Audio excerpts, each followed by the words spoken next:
Question 3 में एक और भी आपको ट्रेपेजियम दिखाई गई है जिसमें एक एंगल आपको बताया गया 100 डिग्री का, तो बाकी आपने एंगल बतानी है। लेकिन इसमें जो है आपने एक चीज़ नोट करनी है, जो डायग्राम में बताया गया ये तो पैरेलल लाइन का इंडिकेटर है, ये एरोस बताते हैं कि ये इसके पैरेलल है, ABCD के पैरेलल है, तो ये ट्रेपेजियम हो गई। दूसरा ये इंडिकेटर दिया हुआ है, इसका मतलब है कि ये भुजा ये साइड इसके बराबर है, AD जो साइड है वो BC के बराबर है। ये आपको बता रखा है क्वेश्चन में, क्योंकि डायग्राम ऐसी बना रखी है।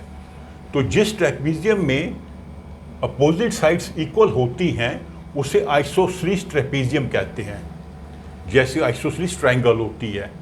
तो आइसोसेलेस ट्रेपेजियम का एक प्रॉपर्टी होती है, इनके सामने जो एंगल है, ये वाला एंगल इसके सामने है और ये वाला एंगल इसके सामने, ये बराबर होंगे हमेशा।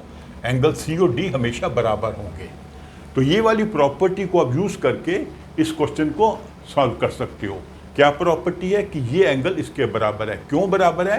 क्योंकि ये भुजा इसके बराबर है, ये साइड इसके बराबर है और ये एक आइसोसेलेस ट्रेपेजियम है। तो पहले हम क्या यूज़ करेंगे प्रॉपर्टी कि इन दोनों एंगल का जोड़ जो पैरेलल साइड से बने हुए हैं वो 180 होता है। ये हमने एक वीडियो में पहले ही समझा था। A और D 180 है, A गिवन है 100, तो वहाँ से हम D की वैल्यू कैलकुलेट कर सकते हैं 80 डिग्री। तो हमें ये पता लग गया 80 डिग्री है, ओके। और C D के बराबर है क्योंकि ये इसकी प्रॉपर्टी है जो एक आइसोसेलेस ट्रेपेजियम होती है। तो अगर D 80 है तो C भी 80 होना चाहिए। ये आइसोसेलेस ट्रेपेजियम है, दोनों एंगल, ये दोनों साइड बराबर है तो दोनों एंगल बराबर होंगे।